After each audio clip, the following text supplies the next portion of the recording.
Ditsy Doo's hooves touched down on the docks of Friendship Island. "Ah, the nice being able to approach Friendship City without being shot at, ain't it?" Calamity asked me as he hopped out of the back of the wagon. "Yep," I said, mimicking his accent decently. He chuckled. Ditsy Doo detached the wagon from herself, the lead-lined cloak fluttering. She had been disappointed but understanding about the lack of muffins. Calamity had been concerned when my stay at Tenpony Tower had proven so short-lived. But without homage, and with Pegasi in black carapace-like armor walking through the public areas of the ritzy building, I had found myself without reason or desire to stay. Watching a couple armored Enclave ponies looking into the window of my locked-up former cheese shop as they chatted about how they should require hero discounts was the final buck that drove me back outside. A guard pony was approaching us, her eyes shifting between the two Pegasi. "So it's a visit from the great and benevolent Enclave, isn't it?" Calamity coughed, stomping a bit. "Not hardly." "Oh, really?" the guard asked, moving closer. "Then let me see your flank." I raised an eyebrow at that, but Calamity turned, taking the anti-radiation barding in his teeth and pulling it up over his flank, revealing the scar in the shape of a cloud and lightning bolt that had destroyed his cutie mark. "All right then," the guard mare said, relaxing visibly. "Welcome to Friendship City." She gave us a pleasant smile. Her eyes scanned over the wagon, then looked at Ditsy Doo, widening in surprise. "Ditsy? The Wasteland Survival Guide Ditsy?" Ditsy Doo gave a happy clap at the recognition. "DJ had said you were a ghoul, but he never said you were a glowing one." Ditsy Doo set down her chalkboard and wrote on it before kicking it over to the guard. "Glow is new. Too much Splendid Valley. Friendship City can fix." The guard read the chalkboard and looked uncertain but hopeful. "Well, if there's any pony who could help, it'd be Dr. Freshwater. She's in charge of the science station built into the Friendship Island facility. She created the water purifiers about a decade back and has spent the last few years working on unlocking the mysteries of what she calls the Children of the Bombs." "Oh, cheery," I thought out loud, suspecting that I might very well fit into that category at this point. Life Bloom had magically purged me of taint, but I had been exposed to a lot of it, both through direct contact with the dirty IMP Lake and Mare Pony, and later in trace aerosol amounts from the leak in the safe room. According to Life Bloom, all my internal organs were in the right places, and I hadn't started to change size or grow wings, but the taint had altered me on a fundamental biological level. According to the unicorn, I was closer to being an alicorn than being a pony. I did not consider this a good thing. The goddess claimed the alicorns were improved and superior, better suited than ponies to survive and thrive in the new world, and their natural successors. I felt a stranger in my own skin, though. The guard gave me a look. "Anything I can help you with, friend?" I thought a moment. "We're here to help Ditsy Doo, and we'll stay however long that takes. Can you give us a quick picture of Friendship City?" The guard nodded. "You bet I can. Basic rundown is this. Friendship City tries to be a good place for decent ponies to live with as much freedom and safety as we can offer. The island makes that pretty easy. We don't get much trouble from raiders or slavers out here, usually just the occasional sea serpent or ratigator. We occasionally get refugees or folks looking to settle down. We do the best we can for them, although we're beginning to run out of room. Raspberry Tart wants to start building shacks around the base of the main city, but Mayor Black Seas is impeding the expansion. She doesn't want Friendship Island becoming a shantytown." I nodded, taking mental notes. "Friendship City is run by a council of 3 August ponies. Dr. Freshwater, who I already told you heads up the science station, Mayor Blackseas, who speaks for the general citizenry, and Chief Lantern, who's head of the guard. If you're looking for temporary housing, your best bet is at the Warm Smiles Inn. You can also seek refuge in the common room for free, but I don't recommend it." The guard scowled. "That place is run by Raspberry Tart. Mayor says she runs things crooked. I don't know about that, but I do know she takes advantage of the lack of supervision she's fostered around that place." Ditsy Doo bristled and neighed, stomping a hoof. At my questioning look, she trotted over and recovered her chalkboard, erasing it with her hoof and writing, "RT does bad business. No muffins for her. The guard began to lead us around to the science station entrance which backdoored into the docks. Despite the city's name, the entrance looked anything but friendly. Thick armored slabs operated by pneumatics sealed the science station with armor-shielded turrets covering the approach. There was no lock and no terminal, just a camera. The door could only be opened by some pony inside. A little green mat of faux grass and white flowers lay at the foot of the door, saying welcome. Raspberry Tart is head of the Merchants' Union. Mayor Blackseas says she's building a case to get her thrown out of the city, but the others won't act unless they have proof, for fear that she'll take too many of the merchants with her. The guard rolled her eyes. That is, assuming she could even get out the front door. The guard waved a hoof at the camera, smiling. I heard the turrets power down as the thick slab slid open with a deep-throated hiss. Now, I'm afraid you'll have to turn in your weapons at the door, the guard mayor cautioned.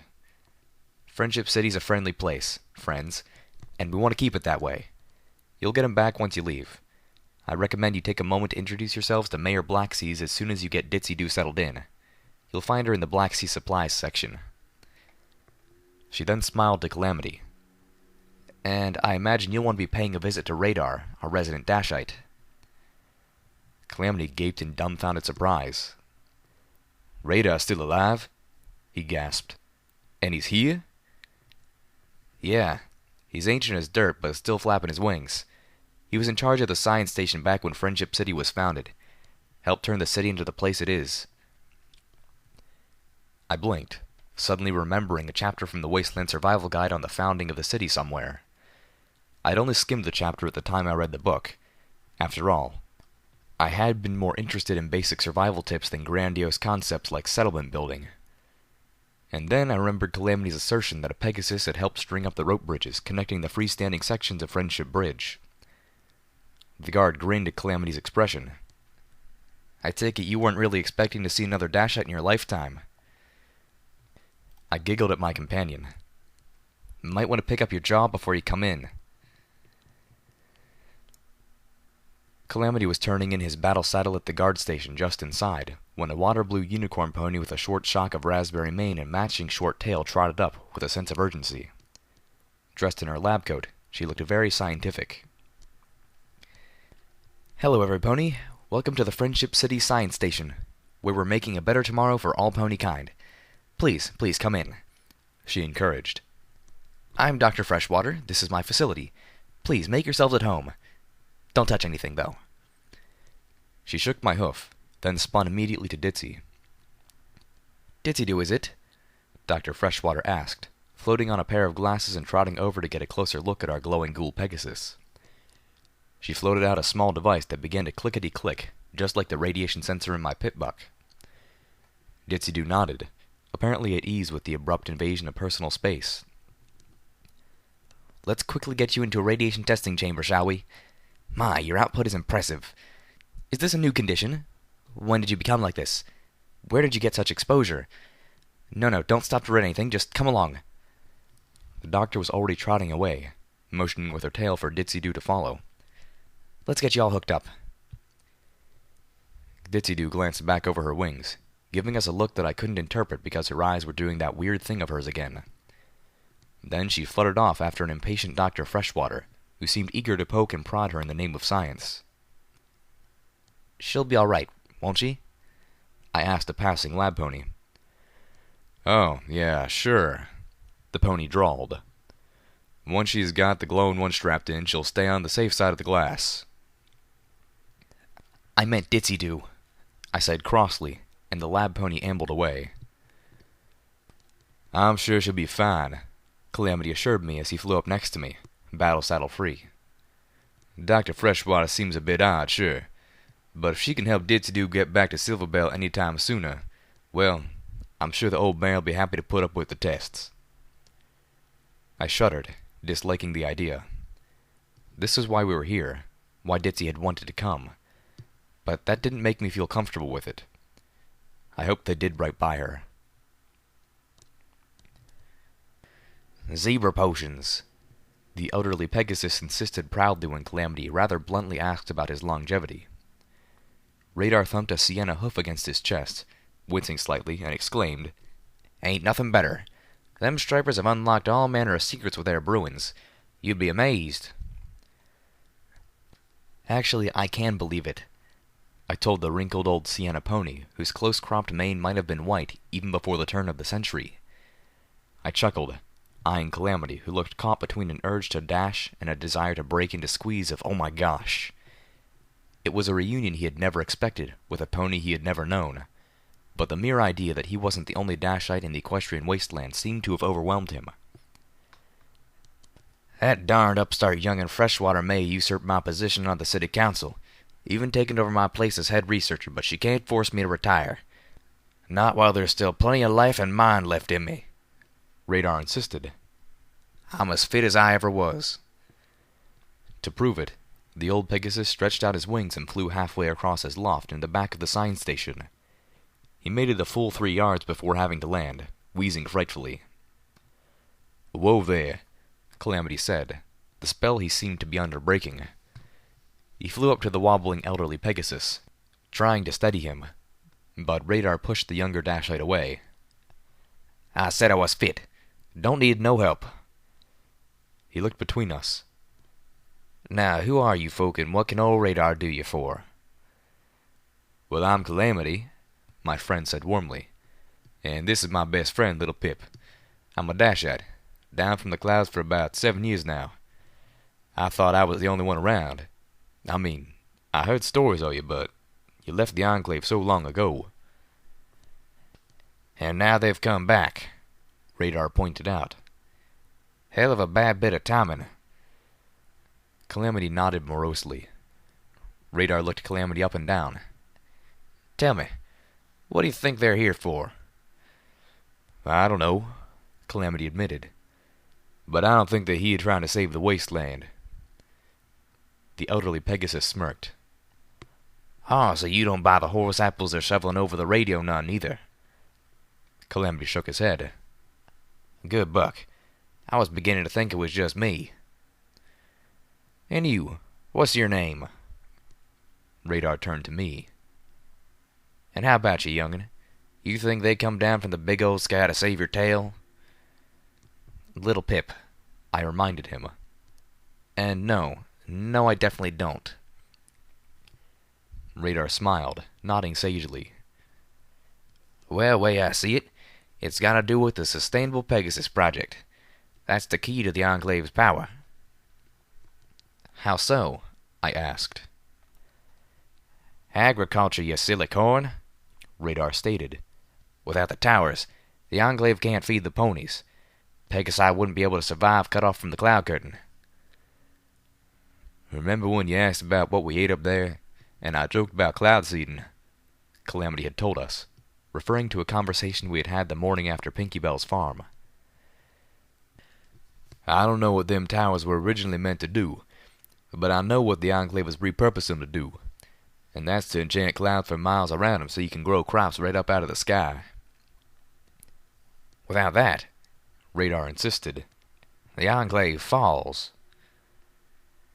"Redeye plans to take control of the SPP. He wants to control the weather." Radar scoffed, muttering under his breath. "Good luck with that." I remembered what Calamity said back in Spike's cave. "Only time they can act as one is when they're feeling threatened." "Then, from their perspective," Radar surmised, "it's him or them." "Luna shuddering moonquakes," I cursed, getting a raised eyebrow from the elderly Pegasus, and a whispered "she does that a lot" from Calamity. We could have seen this coming. I looked at Calamity with sullen weariness. When we first learned what Redeye was messing with the Philadelphia Tower for, we could have at least guessed the Enclave would be stepping in sooner or later. By the time we'd left Canterlot, we should have known for sure. I bit my lower lip.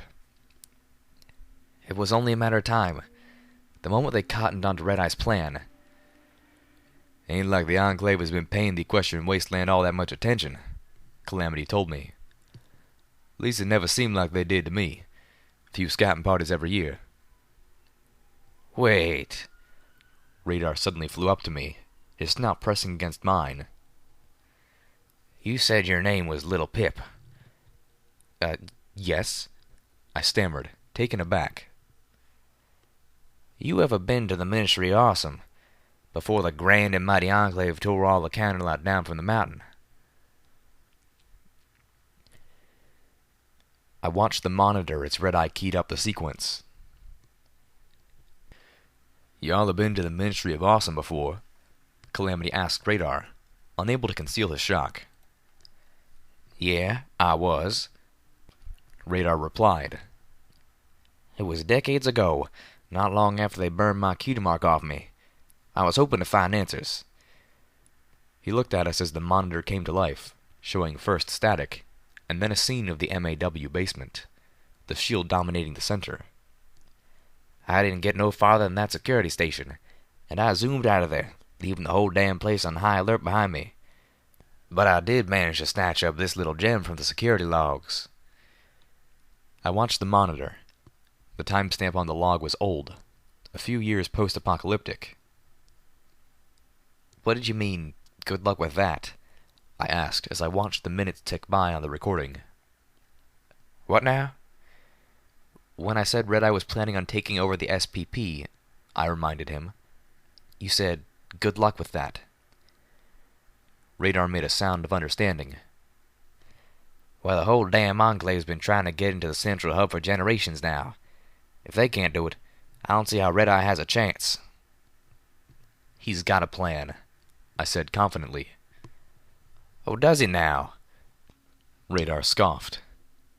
"Well, I'd love to hear it, 'cause that place is locked up tighter than my ex-wife's anus." Oh, goddesses, how I did not need the images that conjured.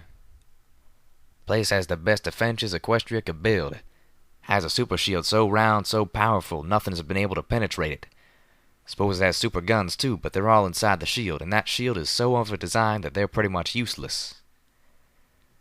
"I know the Enclave has built a whole base around it," Calamity added. "Whole mess of troops someplace that no pony can get into." Radar chuckled, grinning at Calamity. "Never found any pony who could get through. Enclave High Council figures the shield's keyed only to Rainbow Dash herself, and Dash had no surviving kin.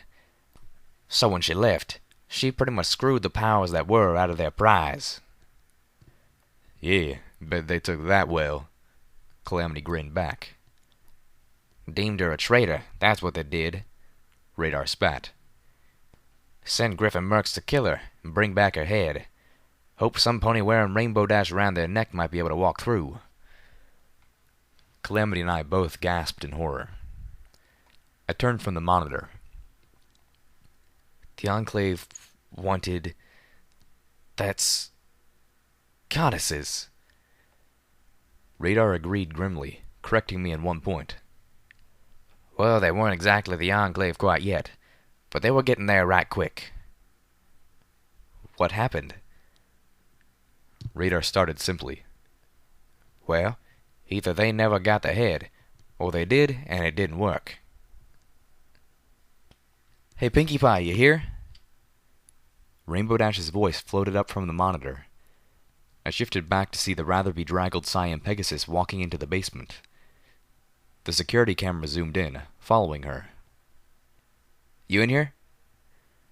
"Pinkie Pie." She tried again, sounding so small in the vast room.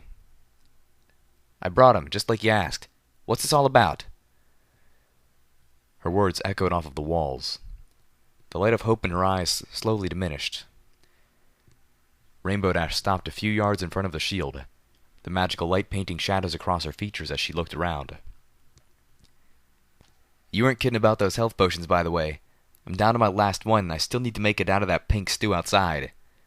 That stuff's awful." The room remained silent and still. The light in her eyes went out entirely, her expression becoming painfully sad. "You're not even here, are you?" Rainbow Dash asked the emptiness about her. "Guess that means you didn't make it either." Rainbow Dash stepped solemnly through the shield. She walked up to the little pedestal sitting at its center, and the memory orb box resting upon it, its lid slightly ajar. Rainbow Dash nudged it open with her nose, revealing 3 memory orbs and spaces for 3 more. The 2nd, 3rd, and 5th were missing. I don't know what you needed those for, or who this little pip you mentioned in your note is, but I hope it's as important as you said it is. Rainbow Dash frowned, her voice soft and sad. She reached into her saddlebag and pulled a memory orb out with her teeth, gently sitting it to the side reserved for the butterfly orb.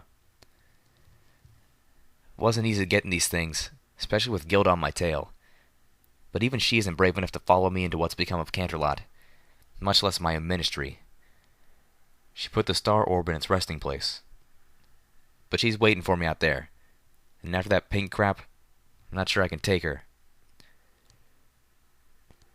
Rainbow Dash fished the final memory orb out, the one to be placed in the holder with her own cutie mark. She paused, staring at the little emblem of the cloud and its rainbow lightning bolt, then sighed and put the orb into its place. Rainbow Dash shifted her attention back to the orb in the 4th holder, the balloon orb. But I trust you. You know that. You said this was important, and I believe you. And I wouldn't leave my friend hanging, even after she was... The last word was barely a whisper. Gone. A single tear trailed down her cheek as she gave a weary smirk. One last prank, right? Together as always. She lifted a hoof and pressed the orb box close, the click of the lock loud in the sepulchre room. I reached out and touched the monitor screen, tears welling in my own eyes. Rainbow Dash turned and started to walk away. As she reached the inside of the shield, she stopped, her face screwed up with determination. But you know what, Pinky? Since you're not here, I'm changing the rules. Rainbow Dash spun around and trotted over to the mainframe on the far side of the shielded area. If some pony comes poking around here, I want to know. I'm setting an alarm to go off in every Ministry of Awesome hub. If I'm still alive, I want to meet this little pip of yours. Dash paused. Sorry, Pinks, she said, looking back over her shoulder. Hope you don't mind. I watched the rest of the recording in stunned, comprehending silence. Friendship City rose above us, concentric rings of stores and homes, connected by walkways and platforms that spun out from a central spiraling stairwell, ascending through the chimney-like open space like a plume of smoke, rising to the head of the Pony of Friendship. Crowds of ponies moved up and down the spiral stair, diverting onto the catwalks and merging with the traffic that surrounded the layers of scavenged material structures built into the interior walls of the massive statue. A city built from junk, a fair portion of it pulled from ships which had sunk in the harbor. A small forest of support beams further congested the lower levels. Ponies gathered around a watering hole called Sparkles, run by a friendly but slightly frazzled mare with the cutie mark of a sparkle cola on her flank. Her assistants moved between tables nearby, taking orders and delivering homogeneous, deep-fried foodstuffs. From a radio nearby blared the sounds of heavy horns, marching drums, and rumbling thunder. Enclave music. Ponies stopped to stare at us as Calamity and I walked through Friendship City. Conversations died on unfinished sentences. For once, their gazes weren't oppressing me. It was the presence of a Pegasus in their midst that snatched their attention. Invariably, their eyes would quickly search on Calamity's flank. We no longer wore the anti-radiation barding, having left it with one of Dr. Freshwater's more amiable assistants. Without barding or a battle saddle, Calamity looked strangely naked beneath his desperado hat. At the sight of Calamity's Dashite brand, nervous faces broke into smiles. We were soon mobbed by strangers wherever we went, all offering friendly greetings to my Pegasus friend and his little mare companion. I had garnered no attention at all until 2 Friendship City security guards approached, wearing heavy barding and cheery pastel colors that closely matched their manes. "Welcome to Friendship City, Calamity," one of them smiled, offering a hoof. Word of our visit had spread faster than the crowds had allowed us to travel. "And you must be the stable dweller that DJ Pony keeps cheering for. It's an honor to meet you, miss." I felt myself blushing hard as I stared up at the security pony. "Sorry about shooting you last week," the pony said, looking chagrined, offering me his hoof. I was reaching out to shake it when his dour partner groused solemnly, "I'm not." I froze. The guard looked to his partner in dismay, but the other guard pony stood her ground. "She shot those fool's parents right in front of him," she said, glaring at me. "With bullets of fire." My hoof dropped back to the scrap metal floor. "They call you Hellmare, you know," the guard glowered. "The kids?" The other guard, the buck, put a hoof over his face in embarrassment. "All right, Nightbright, let's just go." He looked at us regretfully. "Sorry about that, folks." As the two guards moved away, Nightbright looked back over her shoulder and mouthed slowly, "Bullets of fire." "Welcome to Black Sea Supplies." The black-maned indigo mare at the counter greeted us genially as she took in the sight of us. "My name's Blackseas. I'm the mayor of this fine city and owner of this fine store. And you must be Little Pip and Calamity." She smiled. "Word gets around. Thanks for stopping in." I looked around, feeling dazed. The small cargo ship that Black Sea Supplies was built out of had been cut apart and imported into the Pony of Friendship, then rebuilt almost completely. Metal flooring and rows of shelves had been welded into the hold. Narrow metal stairs led up to the living quarters, which had once been a captain's cabin. An old model precursor to the terminal, a combination of monitor and intercom system, was built into the wall behind a counter that looked like it had been scavenged from a diner. Calamity fluttered forward to greet Mayor Blackseas. "Pleased to meet you," he grinned back affably. "Mind if I take a poke around your store? I'm looking to do some trading." "Well, that's a damn fine coincidence," Blackseas grinned back. "That's what Black Sea Supplies is here for, after all. We've got just about everything you might be looking for. Here, let me show you." I watched in foggy amusement as Blackseas and Calamity dove into business, my Pegasus friend looking to unload a lot of what we had scavenged from the Ministry of Image in return for bottle caps, ammo, and medical supplies, with an emphasis on Radaway. Blackseas was a skilled and charismatic barter pony, though, and soon had him shopping for a gift for Velvet Remedy. Something to touch her heart and remind her that there really is good in ponies worth fighting for. My thoughts were still drowning in the cold reminder of Arbu, leaving me detached from my surroundings and the conversation in front of me. I barely reacted when the door opened and an arsenic-colored stallion brushed by, carrying a walking stick in his muzzle. I only reacted when the stick transformed into a magical energy blaster, and he fired it at the mayor. "Tart says hello." Calamity was faster, flying into Blackseas, knocking her out of the path of the shot, and into a shelf of lunchboxes, sensor modules, and garden gnomes, which rained down upon the indigo mare. The blast of lethal magic struck a display of steam gauge assemblies, pulverizing it. My first reaction was to pull out Little Macintosh, but with a start, I realized my most trusted weapon was not with me. Calamity pivoted, hooves dropping to the floor as he stood between the assassin and Blackseas. The stallion shifted to get another shot, realizing he would have to take Calamity out to get to his target. I lashed out with my telekinesis, lifting the arsenic-colored pony and pushing him against the far wall, where two shelves blocked his view of both my friend and the mayor mare.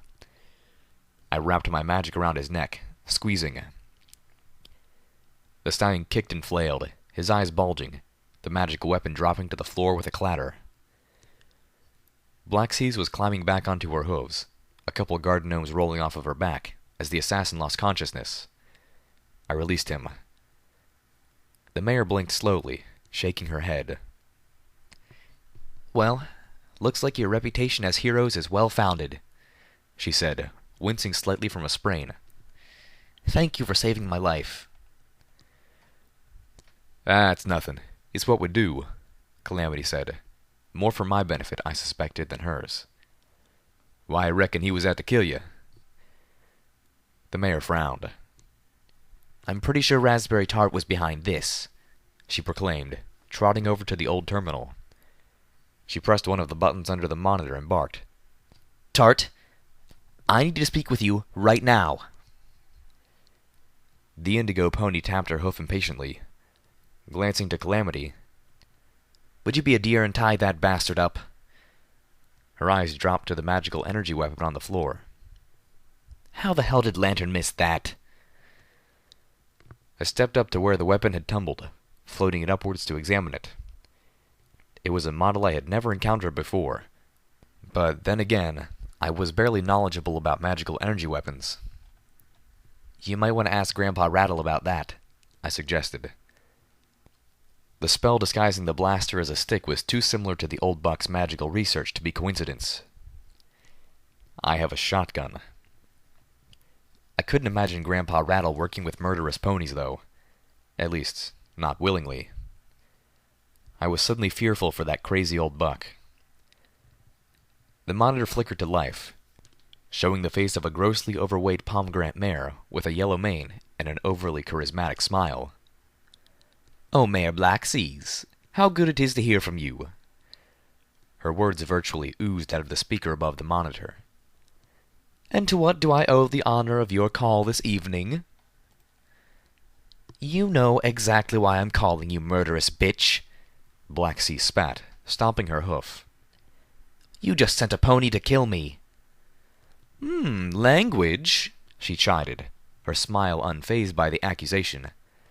Now, it's hardly befitting of a mayor of our glorious city to use such a foul statement, or to go slinging such dreadful false accusations." "So you deny it, then?" Black Seas narrowed her eyes. "Well, seeing as how the would-be assassin failed, I'm sure we can put this to rest after Chief Lantern has a day or two with him, and her interrogation room." "Oh?" The blob of a mare looked surprised. "He survived, then? Good. The sooner the chief can ferret out the true culprit, the better, no?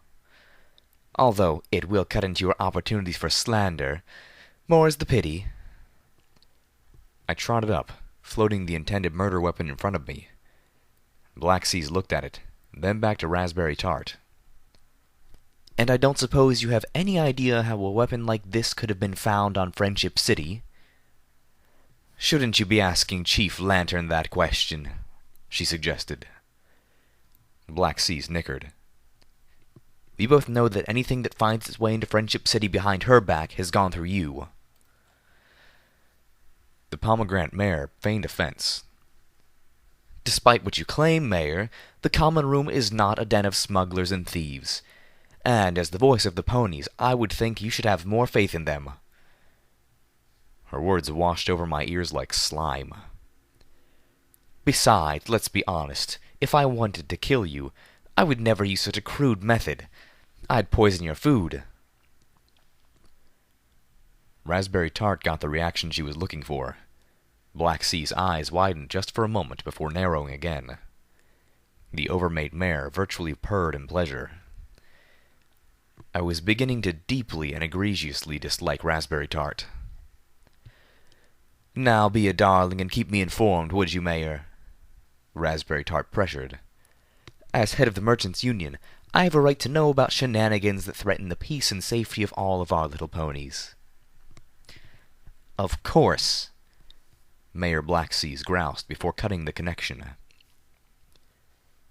The mayor's expression was cloudy. "Slimy worm of a mare. Now Chief Lantern will have to spare guards for this viper just to make sure he doesn't have an unpleasantly life-ending accident before he can be questioned." She kicked one of the scattered garden gnomes. "And now I'm going to be obsessing over my food." "Is there any way we can help you?" I offered. The mayor raised her eyebrows. "Can you get a confession?" She shook her head. "You've already helped me more than I could ask. But," she thought for a moment, "if you can sneak a listening device into her office above the common room, I may be able to catch her saying something about this mess that I can take to the council." I grinned, crossing my pip-buck-bound foreleg in front of me. Sneaky is one of my specialties. My plan was simple. I'll use my stealth buck to turn invisible. Then I'll slip past Raspberry Tart's guards and defenses. Even if she's in the room, I'll be able to plant the listening device and get out unnoticed. I looked down at the MG Stealth Buck 2 set into my pit buck leg. I'd already used it to get in, and then out of Tenpony Tower. The device hadn't had much time to recharge, but if I moved swiftly, and all went well, I would only need about 10 minutes. I don't like the timing of this, Calamity said, flying over me as I pushed my way through Friendship City towards Sparkles. My innards had stopped queasing after Life Bloom had purged me of taint, and over the last few hours my stomach had begun to rumble, reminding me that I hadn't swallowed anything other than water and Radaway in days. At least half of my weakness was stemming from starvation. You think the attack on the mayor has something to do with us? I asked. Calamity had echoed my own concerns. For the attack to take place right after we walked into the store was a hell of a coincidence, and I was growing unfond of the coincidences. Well, no, Calamity admitted. Not us particularly. Between Redeye and the Enclave and the death of the goddess, there's just too much going down right now for me to believe this is just happening by chance. He let out a growl of frustration and drooped into feet, hanging limply from his wings. Hell, for all we know, the Hellhounds might be plotting this. Pony napping and coercing ain't exactly outside their limited vocabulary. So this could be my fault too, I moaned, staring at the floor. Just go ahead and add it to the list already. Hey now, Calamity perked up, landing in front of me. None of this is your fault, girl. Redeye's been plotting against the goddess and the Enclave since long before you all stepped out of that stable, he argued with confidence. He was working on ways to get into the Ministry of Awesome, and chances are he'd already found one. He did already have the Griffins to help shut down the security systems. All you did was bump up the clock on the Enclave's arrival, and I reckon that's probably a good thing if it throws a bump under Redeye's wagon. I turned away, but Calamity grasped my head between his hooves and made me look at him, his wings flapping as he lifted back off the walkway. You're blaming yourself for those dead hellhounds. Maybe even Steelhooves. My winds betrayed me. Well, you can just stop that nonsense right now, you hear? You got that bomb away from Redeye, and used it to take out a genocidal threat. What do you think Redeye would have done with it if he hadn't? He stared into my eyes forcefully. At best, he'd have done the same himself. At worst, he'd have used it on a pony population center strong enough to stand in his way. Hell, he was already threatening Tenpony Tower with it. I realized I was crying. Oh, damn it, little Pip, Calamity said, his expression softening. Come here now. Let me get you something to eat. I followed him obediently. The crowd had thinned around Sparkles. The waitress mares were looking thankful for the respite. The music on the radio had been replaced with an authoritative voice. Colluding with a monstrosity in Splendid Valley which called herself the Goddess. This goddess was the mother of the horrific alicorns which have been tormenting the equestrian wasteland, endangering the lives of all good ponies like yourselves. But the fiendish plot of Redeye and the goddess made the murders at Alicorn's hooves and magic pale in comparison. My face slapped into Calamity's backside as the Pegasus stopped abruptly, his ears up, listening. It was their intention to rip you from your homes and from your families, to force you to endure an agonizing, taint-driven transformation that would render you into a mindless slave. Redeye and the goddess have been working together not just to take your freedoms, or your lives, but to annihilate individuality, and to devour your very souls. I stumbled back, shaking my head. Then I joined Calamity, wondering what the Enclave was up to. If they thought the goddess was so bad, I whispered to my friend, why did they try to ally with her? Naturally, the Grand Pegasus Enclave could not let this stand. We may have been gone for a while, but we have not forgotten our unicorn and earth pony allies down here. and we are not about to allow these abominations to violate and destroy all of you. That is why we detonated a mega-spell bomb beneath the home of the goddess, the Maripony facility in Splendid Valley. My jaw dropped, the world seeming to spin out from under me. "And who the hell are you?" Raspberry Tart spat as she saw me. "What the hell are you doing in my loft? How did you get past my guards?" I had planted the listening device, and had been halfway out of the door when the stealth buck died. The tub of pony flesh wobbled around to face me from her place on the lounge bed behind her desk. "Gizmo, get in here!" I felt a pony move swiftly behind me, blocking my exit. "Gizmo, escort our uninvited guest out," the bulbous pomegranate mare requested of the stallion behind me. "Preferably through a window." "Wait," I said, thinking swiftly. "I'm here about the contract on Black Seas." Raspberry Tart raised a mocking eyebrow. "What contract?" "Ah, now I remember you. You were standing in the background when our good mayor called me up to start slinging accusations."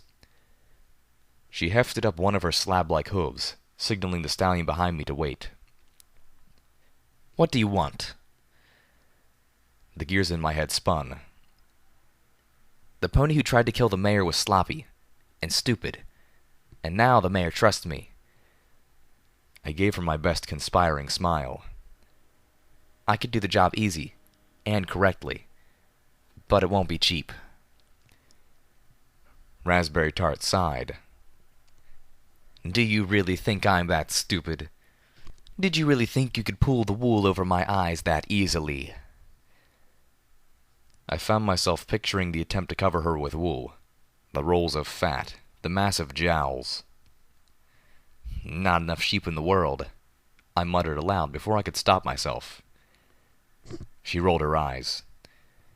"You know, I really don't like being insulted, especially from home invaders. Gizmo, tear the legs off this little pony, won't you?"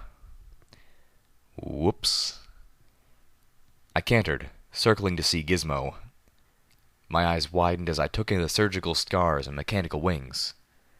Gizmo was a cyber pony, almost certainly a refugee from Stable 101. Gizmo spun, spreading out his wings to slash at me. I dodged to the side, the blades of those wings whisking through the air inches from my eyes. I couldn't guess if those cybernetic wings would actually allow the Earth pony to fly like a Pegasus, but the feathers were razor sharp. Gizmo somersaulted, his wings lifting and slicing through the air at me as I dove for cover, casting about for something to use as a weapon.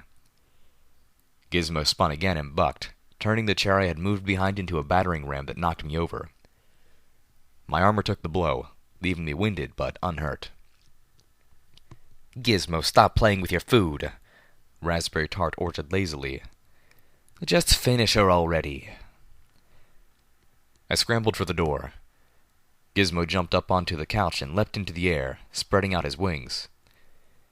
Maybe he couldn't actually fly with them, but they very well allowed him to glide. He swooped across the room and landed on me with all hooves, dragging me into the floor. I focused, my horn glowing. I was weak and weaponless, but I'd fought my way through Canterlot, damn it. And Old Olney. There was no way I was going to fall to some 2-bit crook's augmented mook. I felt a hoof press down against the back of my head as Gizmo shifted so he could angle a wing at my neck. Then, I heard the squelching sound as I telekinetically drove my screwdriver down through his ear and into his brain. Gizmo collapsed off of me, twitching. It took him almost a full minute to die. Pushing myself back up, I turned towards Raspberry Tart. "All right, let's just try this again, won't we? Or I could just finish you off myself." "Yeah, I don't think you could," I snarked. "I'm not a pie." My horn glowed as I levitated Gizmo's body, pointing one of his razor wings towards her broad throat. "Now, one last time." Raspberry Tart took fresh stock of me. "You might just be useful after all." Chief Lantern was waiting with the mayor when Calamity and I returned to Black Sea Supplies. "Did you get all that?" I asked eagerly the moment I trotted through the door. "Yes," Black Seas informed me with a heavy tone, her expression cloudier than ever. I drew up short. This was not the demeanor of a mayor who just had her rival floated up to her on a silver platter. "And almost immediately afterwards, I got a call from Raspberry Tart reporting your attempt to barter for my murder." I stammered. Wait, what? I was just trying to get her to say something that... I wasn't actually offering... Chief Lantern waved a hoof. "Don't worry, girl. We know that. It would take an amazingly stupid assassin to negotiate a contract against a target she knew was listening through a device she had just planted." "Oh." I breathed a sigh of relief. But Raspberry Tart covered her tail. Made it look like she was just playing along in order to bring another wannabe assassin to justice. We can't use anything she said to you against her. Calamity bristled. "Well, how about us sicking that cyber pony on little Pip?" "You were invading her home," Chief Lantern told me. "Anyway, it doesn't matter now," Mayor Blackseas claimed. "We've got bigger problems." Calamity whinnied. "What now?" Mayor Blackseas moved over to the terminal. "Just after she called us, Raspberry Tart made another call." She pressed a button. An unfamiliar stallion's voice sounded through the speaker. "Hello? Who is this?" "Well, hello to you too, darling." Raspberry Tart's voice slithered. "We're all set for your visit. I've cleared the way. When your boys get here, the doors will be open and waiting for them. The package they're looking for doesn't suspect a thing. But we have one small setback."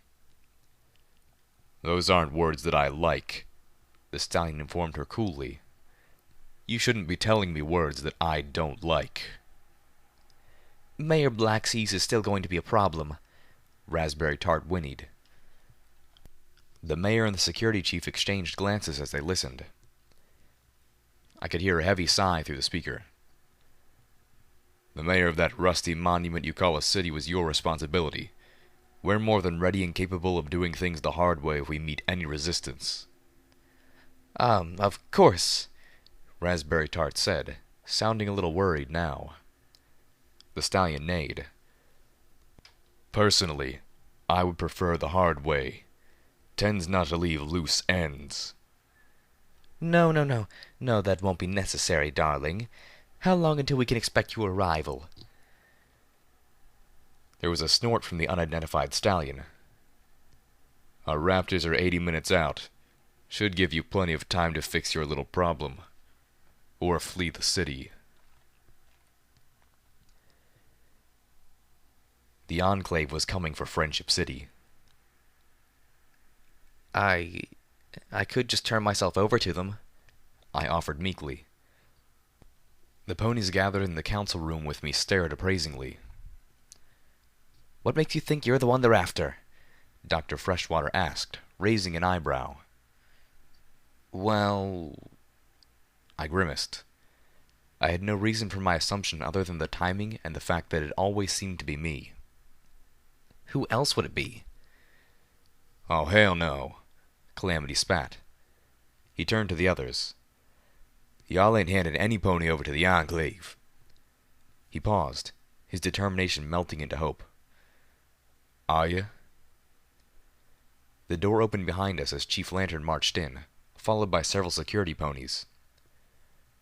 "Raspberry Tart's gone. Looks like she took one of the boats." "Good riddance," Mayor Blackseas nickered. "We can't worry about her now. Question is, do we fight, evacuate, or both?" "Well, do we even have enough boats to evacuate every pony?" Dr. Freshwater asked, turning to the security chief. The pony shook his head sadly. "Maybe we did about 5 years ago, but not anymore. We can get maybe a third of the population packed into the boats we have. Slightly less, seeing as how Tart took one of them." "To be fair," I noted disdainfully, She kinda took a whole one up herself. Calamity shook his head. If their target might be on one of those boats, they'll sink 'em all. Chief Lantern growled. Well, we fight then. That's what we have those harbor guns for. Dr. Freshwater looked at the others. Are we seriously not going to put negotiation on the table? Based on that recording, they only want one pony. How can we put the lives of every pony in the city at risk for just one? She stared at us imploringly. Shouldn't we even ask who they want? And if it's you, Calamity nickered. Then what? The doctor frowned. Well, then I try to get away. Alone. Can we try to communicate with them using Raspberry Tart's terminal? I suggested. If I was the Enclave's target, I was more than willing to give myself up to spare the city. And I was sure Calamity felt the same. But letting the Enclave close in on the city while we waited to find out who they were after felt like a tactical disaster. Not for the first time.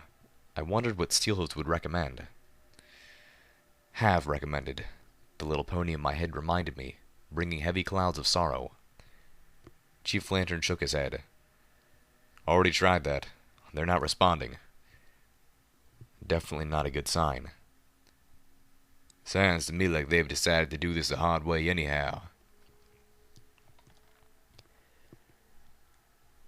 I turned on my Pitbuck radio, listening to the Enclave's overriding broadcast in my earbloom. I didn't expect to glean any real clue as to what they were up to, but I felt I'd better start keeping appraised of what they were saying.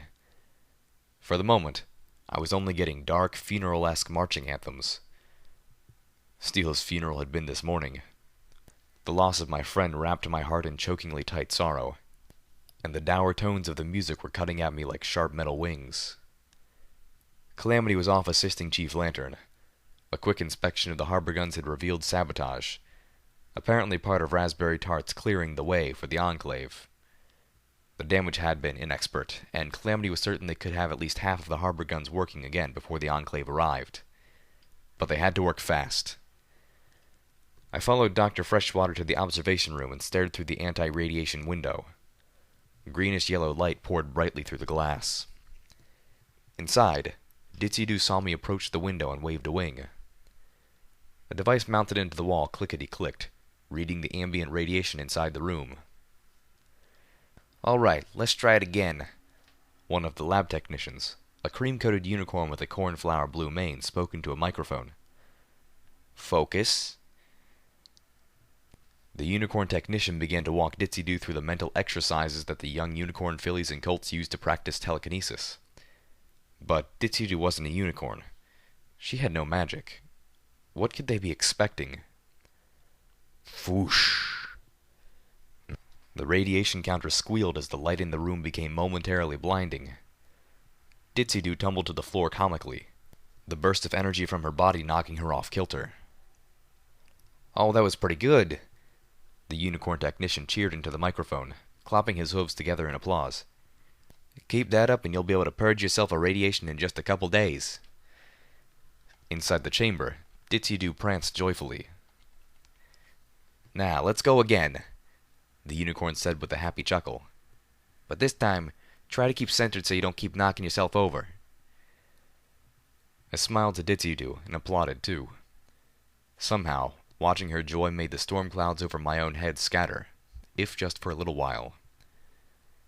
The music in my earbloom ended, and a voice began to speak. I turned away from the glass, listening. I didn't want Ditsy to see the expressions I expected to play across my face. Greetings, ponies of the Equestrian Wasteland. The Grand Pegasus Enclave embraces our earthbound brothers and sisters. I know many of you are mourning the loss of Canterlot, such an iconic symbol of the Equestria that was. But that royal city was destroyed centuries ago, and all that remained was a breeding ground for monsters and poisons. Sometimes, in order to allow the body to heal, we must cut off the infected flesh. I could feel the scowl forming on my muzzle. I didn't like where this was going. It felt like more than just an excuse for their attack on the Canterlot ruins. Burn away the diseased areas before the infection spreads. I winced as a blast of static cut through the broadcast, nearly making me kick off my earbloom. "Good evening, children!" DJ Pony's voice burst into the airwaves. "It's me again, your old pal DJ Pony, coming to you from a secret location somewhere in the Equestrian Wasteland. You didn't think I'd abandon the Equestrian Wasteland just because of the Enclave, did you, children? Now, old DJ Pony ain't got a lot of time before Big Sister Enclave shuts this down, so let's get right to it, shall we? That's right, it's time for the news." Yes! The little pony in my head was bouncing around gleefully, letting out a multitude of yeses.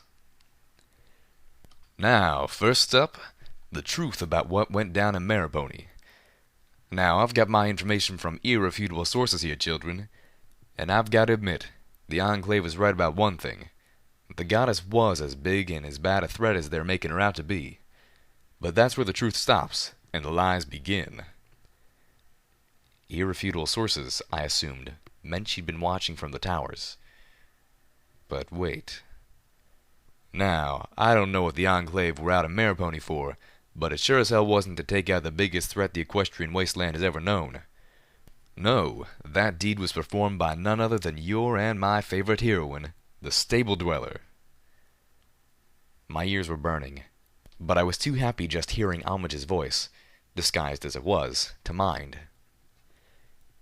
And the bomb she used to do it was the very one Redeye was threatening Tenpony Tower with for weeks. Turns out, our heroine talked Redeye into giving up his big trump card. Oh. Irrefutable sources, huh? Homage had watched my memories. So that casts some serious doubt on the whole Redeye Goddess alliance the Enclave has been spouting off about. They're lying to you, children. Plain and simple. Now, DJ Pony still doesn't know what they're up to, but I can tell you this. The Grand Pegasus Enclave are not your friends. Now keep an ear out, 'cause I'll be... Another burst of static, and DJ Pony's voice was gone. I floated off my earbloom and held it to my breast, basking in the knowledge that Homage was out there, still alive and fighting the good fight in her own very important way. "Attention citizens of Friendship City," the armor's altered voice boomed out over the city's public address loudspeakers. "We are here to take into custody a Pegasus wanted for crimes against the Grand Pegasus Enclave. His name is Radar. You can recognize him by the following brand on his flank." I stared up at the nearest loudspeaker, a gray box attached to one of the support beams outside Sparkles. I had just made it back to the watering hole and was waiting for Calamity's return when the Enclave announcement started.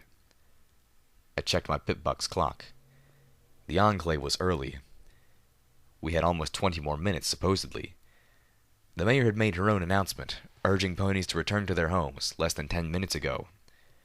Mayor Blackseas had called it an exercise, knowing that panic would cost lives. But an exercise didn't have a lot of motivating power. The central chimney wasn't anywhere close to being cleared. Our Raptors are 80 minutes out. But their armored troops were much faster. "Failure to produce this Pegasus and turn him over to the Enclave will be considered an act of collusion. Prompt compliance will be rewarded. Refusal will be met with force." The ponies who had stopped to stare and listen began to panic. Ponies began racing up and down the stairs, pushing into each other. A cobalt-coated buck screamed as he was knocked over the railing, falling 3 stories to slam heavily into the ponies racing about the floor below. Somewhere, the voice of a scared foal cried out. I launched out of my seat, looking around for the source of the voice. With a bang, the doors into the central chimney swung open, and the nightmarishly armored forms of 4 Enclave Pegasi moved in, their scorpion-like tails curling slowly, the antenna-like integrated weapons of their Enclave armor pulsing with colored light. "Every pony stay just where you are," one of the Pegasi said. "We're the Enclave. We're here to bring one pony to justice." Many ponies stopped, frozen in their tracks. Others raced for the nearest door, diving inside. I could hear the foal crying under the thunder of hundreds of frightened whispers.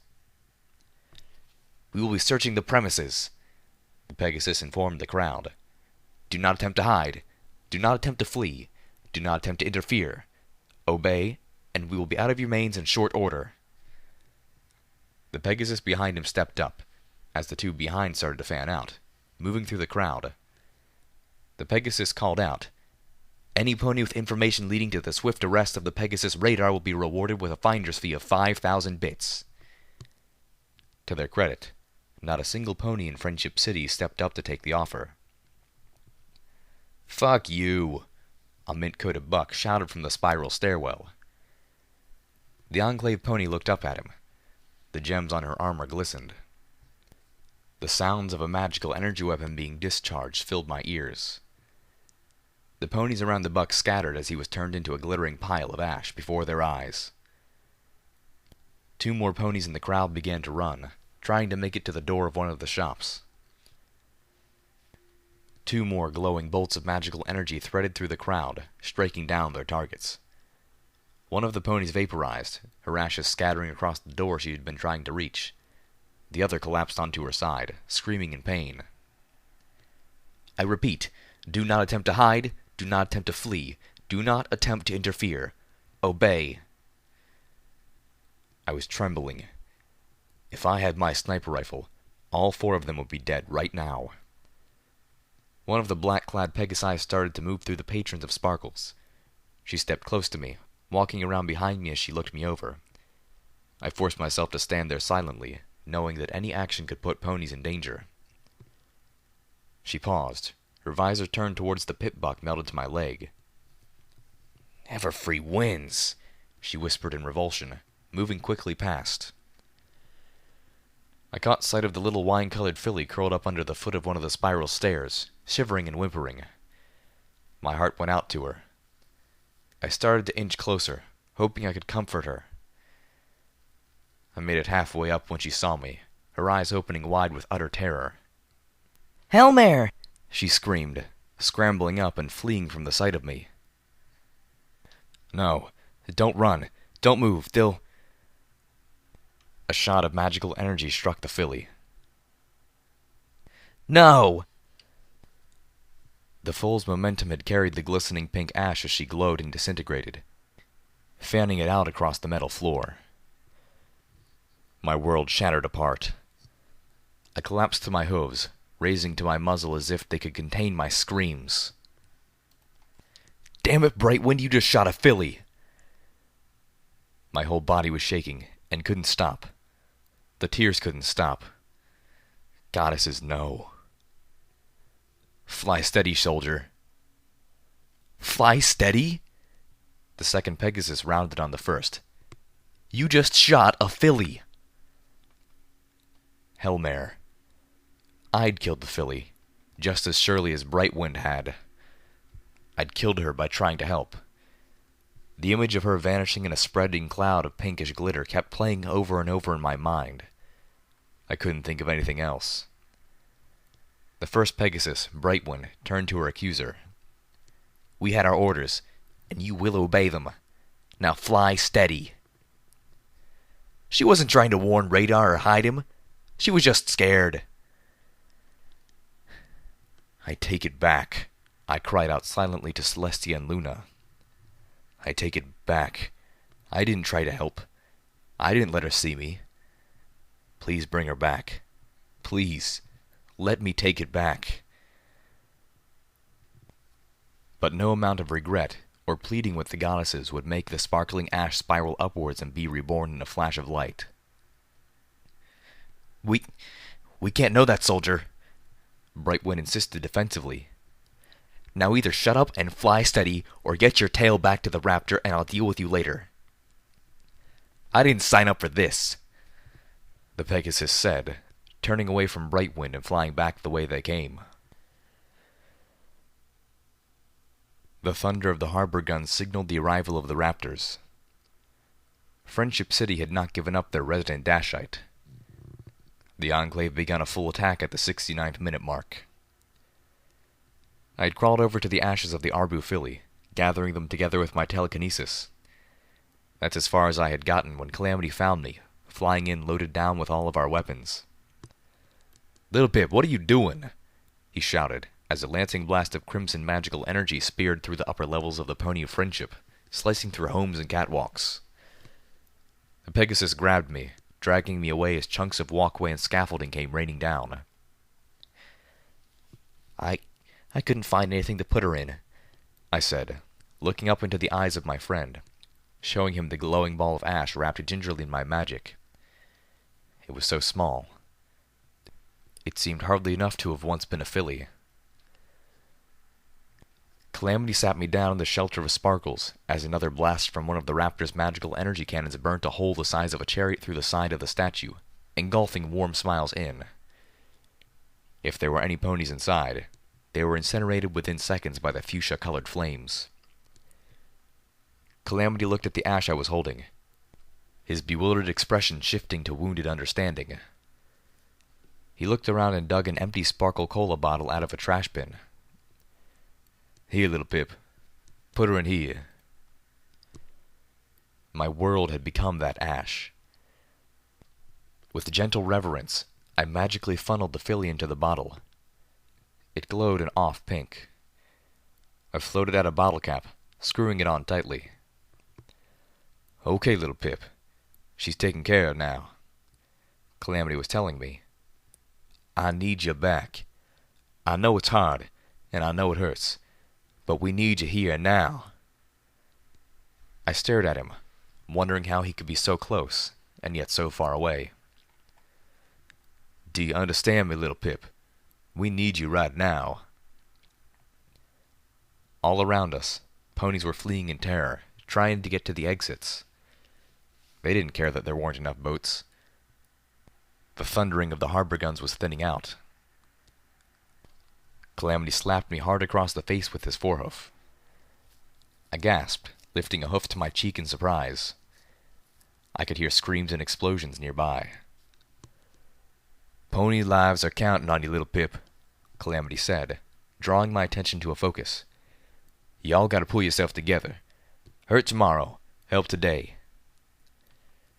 I slowly nodded, coming to my senses like a swimmer fighting her way to the ocean surface. Tucking the bottle of ash into my saddlebags, I looked to Calamity. "What can I do to help?" Calamity smiled, looking ready to collapse in relief. "They came in here with 3 Raptors," Radar told us as we reached one of the sniper platforms in the crown of the Pony of Friendship. "Harbor guns took down one of them." I looked into the sky at the 2 dark warships hovering over Friendship Island as dozens of Pegasi swarmed about the statue. Chief Lantern and 2 security ponies fired at the attacking Enclave soldiers as quickly as they could find targets, ducking behind low barricades as the Pegasi returned fire. Behind me, Calamity swiftly assembled Spitfire's thunder. The cannons of the left Raptor flashed, sending magical energy blasts into the statue, tearing through its reinforced copper skin and into the city beyond. The other Raptor floated impassively. "That second Raptor stopped firing after taking out the last of the harbor guns," Radar informed me. "We need to take out that last Raptor." Shaking his head, he added, "Really wish I knew why they were so hard to get me." Radar looked at me apologetically. "I would have gone out myself, but Freshwater wouldn't let me. Threatened to shoot me if I tried." He looked up. "I'd go now, too, but it wouldn't matter any more." He was right. The Enclave had gone this far. They weren't planning on leaving survivors. An Enclave Pegasus pulling a war chariot dove down towards the pony spilling out of the statue. With a kick of her hoof, a door beneath the wagon snapped open, and bombs began to fall. Helpless ponies below were rent apart, their bodies flung in tatters by detonations of savage energy. Calamity stood up, taking aim. Spitfire's thunder tore at the air, the shot piercing the war wagon. The explosion ripped apart the sky. "That was a good shot," Radar praised gently. Calamity was breathing heavily, looking near tears himself. "Not fast enough." "Ain't none of this worth me," Radar said. I followed his gaze down to the blasted ground, bloodied with the shredded bodies of innocent ponies. The crushing grief that had overwhelmed my soul was breaking apart, slowly being replaced with a building war cry. This wasn't right. This was evil, and I had to stop it. "I think you can turn this whole thing around if he can shut down that last Raptor," Radar repeated. "I'll do it myself, but—" He looked down. "Not as fit as I used to be." Looking up again, he added, "And not a word of that to Dr. Freshwater, you hear?" "Well, I'll do it," I told Radar. Turning to Calamity, "I've got a plan." I stared at the burning wreckage of the docks. The Enclave had bombed the ships. No pony was getting off this island by boat. The delivery wagon for absolutely everything was scattered in burning fragments across the water, and along with the sagging, demolished piers. I looked at Ditsy with empathetic horror. But the glowing ghoul merely shrugged, writing, "It's just a wagon," on her chalkboard. As the glowing Pegasus flew out over the devastation, my eyes caught on the sight of something crimson and green floating in the water. A pony's forehoof, bloody and ragged. A memory bubbled to the surface of my brain.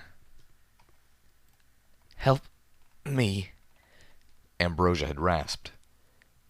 She had been dying inside of her armor, pinned by part of the terminal bank, half sunk into the tainted water that was spraying into the room. Her body was already twisted and malformed. I hadn't been able to reach her. I had barely been quick enough spreading Zenith's goop over the ragged stump of my hind leg before I had bled out. I'd downed every healing potion I had, but the loss of blood had left me so weak and dizzy I couldn't levitate anything heavier than one of the coffee cups in the room. My blood had left a wet crimson river pouring out from beneath the slab that was holding me down, flowing down into the tainted water, making it pink with the light of my pit buck. "Help me," she had whimpered, her voice filled with torment. "Please, kill me." I had wanted to. For the love of merciful Celestia, I had wanted to. But shy of trying to beat her to death with a coffee cup, there had been nothing I could do. Then, a voice in my head reminded me that wasn't true. There was one thing I could do. I remembered focusing my magic, lifting up her visor. Her eyes hadn't been in the right places anymore. Only one of them, engorged and strange, had stared out at me, tortured beyond the telling of it. As I stood near the docks, watching that bobbing severed hoof, I recalled thinking, maybe not a sword, but there is enough blood for a dagger.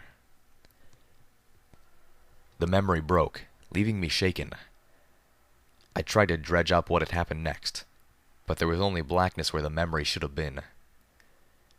It took her less than a minute fluttering about the debris and floating crates before our friendly ghoul returned to me, her eyes looking in different directions, a smile on her muzzle and a stealth buck in her hooves. I shook myself from my morbid reverie and added the stealth buck to my other equipment I'd acquisitioned. I shuddered. What had happened to me that I could look at another poor pony's dismembered stump and not want to scream? The equestrian wasteland really had poisoned my soul. Above us, the hostile Raptor fired a blast at the crown of the Pony of Friendship, engulfing one of the sniper platforms in deadly magic. I pulled Ditsy with me, taking cover against the copper robes of the statue as chunks of burning flesh rained down. Calamity swooped up next to us, dodging falling debris as he dropped 2 sets of Enclave armor at my hooves, scavenged from the bodies of Pegasi taken out by the snipers. 2? I asked him. "I can't wear one of those," I pointed out dryly. "Horn, no wings." Ditsy jabbed me with a hoof. "What?" My eyes widened as I literally put 2 and 2 together. "Wait, Ditsy, you can't come with us. We're going into a fight." "And she's lived for 200 years, Calamity reminded me. "I reckon she can handle herself, little miss 2 months out of the stable." Ditsy leveled a look at me as the explosions behind her shook the island. Calamity hefted up Spitfire's thunder, searching for the war wagon on a bombing run. Okay, fine, you're coming. I acquiesced, locking the stealth buck into my pip leg and locking everything we weren't taking, including Calamity's battle saddle, in a nearby crate. Suit up. Ditsy gave me a one-hoofed salute and started dressing, hiding her brilliant ghoulish body completely inside the black insectoid armor.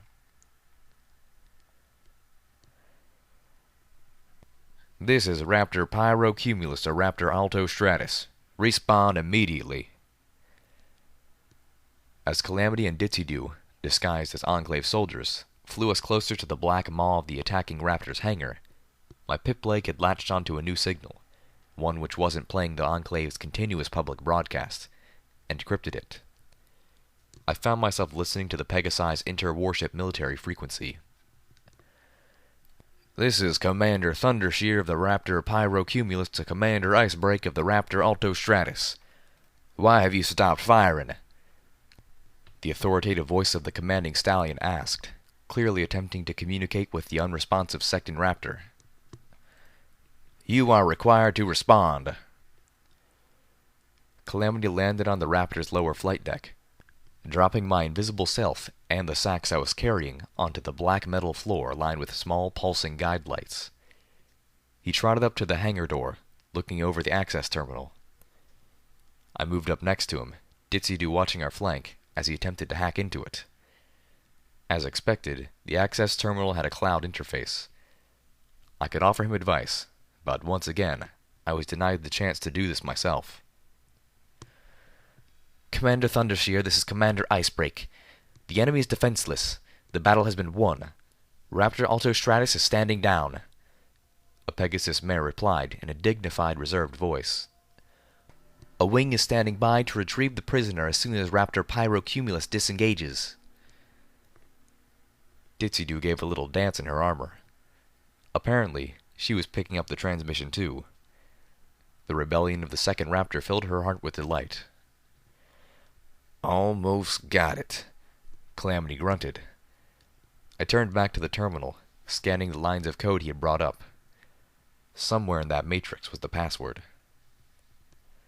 Commander Icebreak, those are not your orders. Resume firing. With all due respect, Commander Thundershear, no. After 2 failed tries, we located the correct password. Pragmatism. The heavy blast door sealing the hangar slid open. Inside, the high ceiling was laced with humming lights identical to those I grew up with in Stable 2, but more sparsely placed, leaving the hangar feeling dark and cold. Large, heavily armored windows along the roof let in the gray twilight of late evening between mounted magical energy turrets. I imagined that the hangar would have been bright, almost pleasant, if those windows were letting in the pure sunlight of midday above the cloud curtain. Enclave technicians and internal soldiers wearing the light combat version of Enclave armor moved about busily. Rows of war wagons lined the edges of the hangar. Red fireboxes were mounted at intervals along the walls. Racks of bombs stood between the observation windows at the far back. On the other side, Enclave officers split their attention between watching the hangar and monitoring the war chatter. Damn it, Icebreak. Operation Cauterize is in effect. This is straight from the Enclave High Council. The stallion commanding the Raptor we had boarded reminded his peer. You have your orders. Now lock onto your targets and resume firing, or you and your entire crew will be guilty of disaffection. Ditsy and Calamity moved off together, moving like they had a purpose, like they belonged. So long as they didn't do anything suspicious, they should be ignored. Meanwhile, I galloped silently towards the first war wagon. I only had 1 standard self-buck's worth of time to do this, and I had already spent half of that just getting up here and inside. Raptor Pyrocumulus. The ponies of Raptor Alto Stratus regret to inform you that we will not slaughter helpless ground ponies, no matter what your damned orders say. I reached the first wagon and bucked the switch that opened its bomb door, floating 2 of the homemade bombs out of the first sack. I wedged them up next to the war wagon's payload. The bombs had been built using the schematics for the bottle cap mine that Ditsy had given me. It felt like ages ago. But instead of cherry bombs and bottle caps, these lunchboxes carried explosive munitions used in the, now destroyed, smaller caliber harbor guns. Mayor Black Seas had donated the supplies. Ditsy had helped make them. A lot of them. Phew. What? Commander Thundershear sputtered in disbelief as I moved on to the next war wagon. By our great leaders, this is mutiny, Icebreak. Think about what you're doing. They'll have your crew for treason. There was no response from Commander Icebreak or the other Raptor. I planted 2 more bombs and moved to the 3rd war wagon. Shadows played across the hangar. I looked up, watching through the ceiling windows as the huge magical energy cannons mounted on the Raptor's top deck swiveled to the left. I could hear the belly-mounted cannons still firing on Friendship City. Raptor Alto Stratus, this is Raptor Pyrocumulus, the commander barked. You will lock onto your targets and resume firing, or we will fire upon you. Finishing with the 3rd wagon, I dashed to the front of the bomb racks, setting bombs as quickly as I could. I spared a glance towards Calamity and Ditsy. They had been waylaid by an Enclave officer who was demanding something of our speechless ghoul. She can't talk, Calamity was saying, prevaricating swiftly. Battle wound to the throat. Beside him, Ditsy nodded, eagerly backing Calamity's story. Look, I'm her CO, so anything you need to ask her, you can ask me. The Enclave officer, a youthful gray buck with a black mane and a quill for a cutie mark, looked between my 2 disguised friends, insisting, We don't have any soldiers on the Raptor Pyrocumulus with that kind of injury. He stared at Calamity suspiciously. And I don't recognize that accent. Where'd you say you were from again? Every pony in the hangar froze, turning their gazes upwards as Raptor Pyrocumulus opened fire on her sister. I scrambled to place my makeshift explosives on the 2nd and 3rd bomb racks. I was getting close to where the officer was interrogating my Pegasus friends. Calamity flapped his wings with irritation. Look, he grumbled. We're from the Alto Stratus. Command over there's gone disloyal. We got out while we could. Well, that is to be commended, the buck told him, wrenching his eyes away from the windows above. But under the circumstances, I'm afraid I'm going to have to place both of you in the brig until the battle's over. The young officer revolved in place, looking for the closest soldiers. Your loyalty will be determined by a tribunal once we're cloudside again. Oh, hell, Calamity hissed as he stepped back, striking down the officer with the sting of his armored tail. Ditsy backtrotted, her body language betraying shock. Time to go, Calamity shouted as bolts of colored light whizzed throughout the hangar, the soldiers and defense turrets reacting swiftly. I floated the signal detonator out behind me, dropping the sack of lunchbox explosives at the base of the last bomb rack, and galloped. Beams of magical energy struck at Ditsy and Calamity, peeling away their protective magically powered armor. One of the shots disintegrated a plate of Ditsy's armor, the sickly yellow-green light of her irradiated ghoul body shining out of the hole in the black carapace. I kicked the stealth buck out of my pip leg, giving the turrets and soldiers another target. Thunder rumbled throughout the hangar from outside, as one of the Pyrocumulus's cannons struck something vital on the Alto Stratus. Calamity and Ditsy shot out of the hangar, several Pegasi in hot pursuit. I felt the first scorching blast lance off my Canterlot's police armor, sizzling it as I reached the landing platform. I wrapped myself in magic, making myself weightless, and jumped. Beneath us, the canted form of Raptor Alto Stratus was bellowing smoke, its left side thundercloud dispersed, gaping holes glowing in its framework as it dropped slowly out of the sky.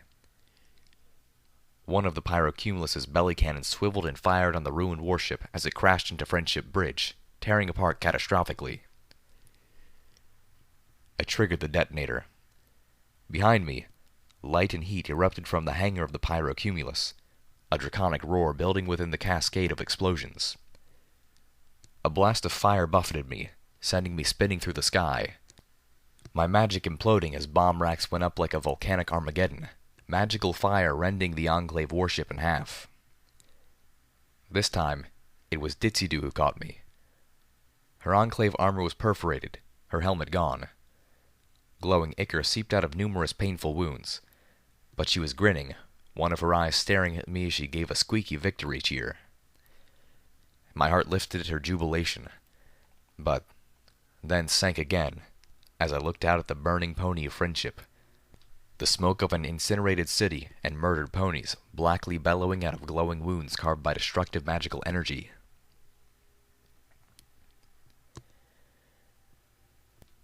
We almost made it into Fetlock before the Enclave caught us. It was the dead of night. Thunder clouds above rumbled angrily, still threatening a terrible storm. We had fled Friendship Island, after magically snatching up the crate with all of our belongings, drawing off as many of the remaining Enclave soldiers as we could. Most of them had abandoned the fight when all of their warships had fallen, but a few had been determined enough to continue to mop up, and were engaged by the remaining security ponies. Thanks to our help, a little over a quarter of Friendship City's population still survived. Radar and Chief Lantern were not amongst the living. Both were killed when the pyrocumulus took out their sniper platform. Calamity had become withdrawn and laconic since the news. Survivors were still trapped on the island. The pyrocumulus had destroyed the docks and boats.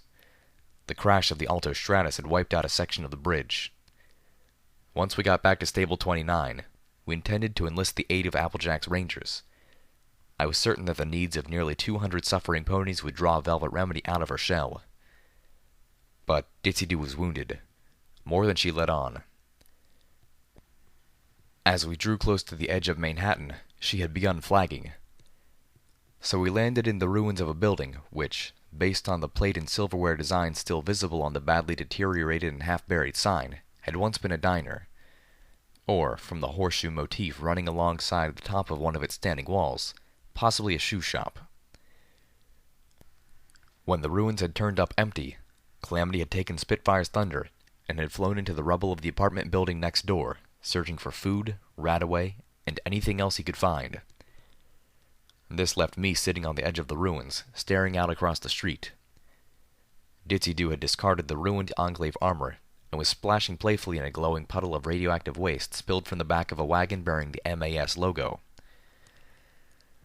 I couldn't help but smile at her antics as the glowing ghoul rolled in the waste, the radiation healing her wounds. This wasn't helping her condition any, but now that the doctors of Friendship City had taught her how to relieve herself of the buildup quickly, Ditsy was considerably less worried. Catching my eye, she shook herself off, flinging glowing goop all over the wagon and the rubble around her, then began to trot back to me, closing her eyes and concentrating as she did so. Her body pulsed with a flash of radiation that drove her face planting into the broken asphalt of the street. She stood back up, her eyes reeling in different directions, then giggled at her own clumsiness. As she reached me, she set down her chalkboard, scribbling out, "Absolutely everything does not have boats. Must fix." "Don't worry," I assured her. "We'll get all of those ponies to safety." Ditsy nodded happily and kicked her chalkboard up, dipping her head and expertly catching the neck loop so that it hung against her fleshy breast. "Don't move," the armor-augmented voice cut through the darkness. I immediately cursed, bringing my eyes forward sparkle up. "We have you surrounded." There were red lights all over my compass. I looked towards the crate that still held most of my weapons. I had retrieved the little Macintosh, but the zebra rifle and sniper rifle were still inside. I did a quick mental calculation of how many armor-piercing bullets I had left for my favorite gun, how long it would take to reload, and the chances they would kill my now unarmored ghoul companion before I could take them down. With a heavy sigh, I responded, "We surrender." Ditsy poked at the blue field of our magical energy cage with her forehoof, making an ow sound. something she didn't need a tongue for. I stared through the field at the Enclave soldiers milling about outside. A technician Pegasus sat next to the terminal which controlled the energy cages. There were others, but ours was the only one occupied. I noted glumly that it had a cloud interface. Next to it was an Enclave crate where little Macintosh was imprisoned. My pip-buck was clicking steadily. Being locked in here with Ditsy was bathing me in radiation. I noticed gloomily that the scrapes and bruises I had acquired in Friendship City were all fading away, and that my stomach was beginning to churn unpleasantly, threatening to divest me of my precious lunch. Poke. Ow. Poke. Ow. These ponies aren't from the attack on Friendship City, I observed with a whisper, watching an Enclave officer toss her emptied bottle of Sunrise sarsaparilla into a trash bin that was beginning to overflow. I had glimpsed an Enclave antenna array as they marched us into the cages. They've clearly been camped here for a while now. I looked at Ditsy. Any guesses what they're up to? Ditsy looked at me and shook her head, the last wisps of her mane flapping about. Then she turned back to the blue crackling wall in front of her. Poke. Ow. A mustard-coated Pegasus in light Enclave combat armor, identical, I noted, to the armor I had first seen Rainbow Dash showing off to her friends, stopped his walking patrol to lift his visor and glare at Ditsy. Would you cut that out? He growled. Y'all are giving me a headache. Poke. Ow. Hey, he barked at me. Can't you make your little monster knock it off? Nope, I replied, as I caught movement in the corner of my eyes. Gazing out, I saw Calamity moving up on a high ridge of rubble. Our cavalry had arrived. I shifted away and lowered my head, trying to look forlorn and pathetic, burying my face in my hooves to allow myself to serendipitously watch Calamity without alerting any of the ponies keeping an eye on us. Calamity shifted Spitfire's thunder into position, peering down the scope at the Pegasi all around us. I waited, my nerves alive with anticipation. Calamity stared at the other Pegasi, and did not fire. Calamity? I whispered to myself. Slowly, Calamity pulled back, sliding Spitfire's thunder away, and disappeared. Ditsy dropped her chalkboard next to me. He isn't going to rescue us? Calamity, I thought, feeling apprehensive and a little hurt.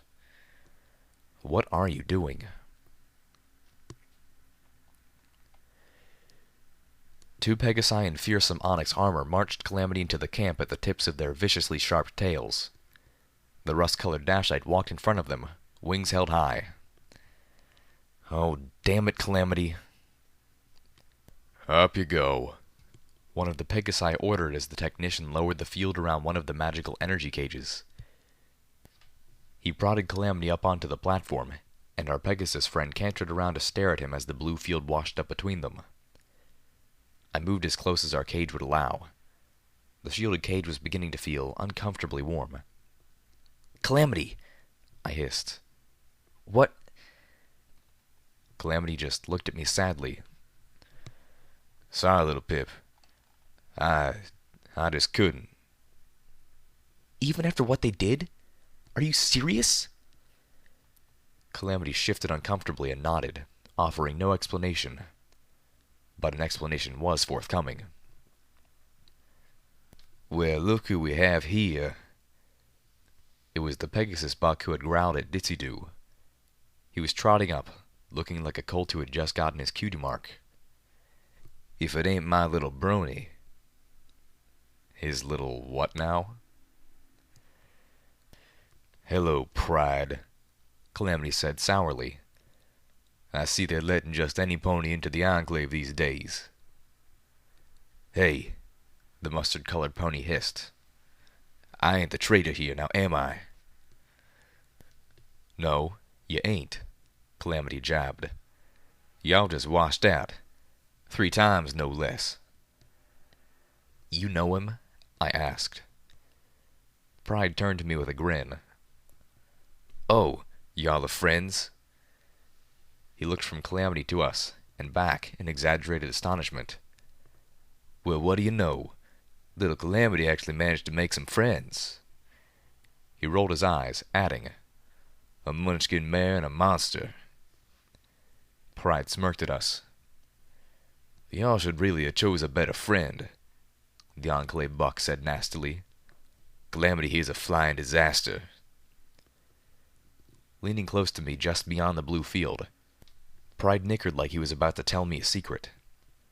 I stood up, glaring through the energy barrier at him. "You know why Father named him Calamity?" the buck asked far too loudly. Father? Pride was Calamity's brother? No wonder he wouldn't shoot. I suddenly flashed back to the first argument Velvet Remedy had with us about eating meat. "Oh, we can eat meat all right. Just don't much like to. Ain't really good for our diet," Calamity had asserted. "My brothers used to challenge me to hot dog eating contests all the time, which mostly meant them shoving the disgusting things down my throat." Calamity's brother grinned maliciously. "It's 'cause he killed our mother coming out." I dropped back on my haunches, the cruelty of Pride's claim knocking the wind from me. The little pony in my head cried at the pain such vicious words must be causing my best friend. But Calamity only looked bored.